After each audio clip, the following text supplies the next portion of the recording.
Hey everyone, welcome back to the channel. In today's video, I'm going to show you how to add Stripe to your Shopify store. So as you can see, I am at the home page of Shopify and I want to add Stripe as a payment method to my store. What I do is go to the left and scroll down until I find the settings section. I press and select it. Then I go into payments on the left also. I go into payment providers. This is providers that enable you to accept payment methods at a rate set by third party.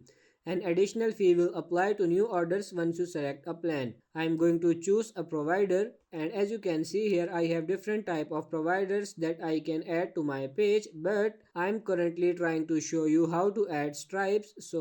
And the filter third party payment providers, or the search bar I will just write Stripe. As you can see, it's unavailable for me because I am in North, but it would probably available to any countries in the US or European Union. That is, I select Stripe, and as you can see it will redirect me to another page, in which page you need to add your email. For example, let's add an email. Then click on continue and you need to add a password, then press continue again, and it will might take a bit. Let's give it some time. Then you need to add your phone number. It will send you a text and a new tab will pop up where you need to press connect, and you will successfully have connected your Stripe account to your Shopify store. So that's pretty much it for this video. I hope this video was helpful. If it is, like it and subscribe to the channel. Thank you.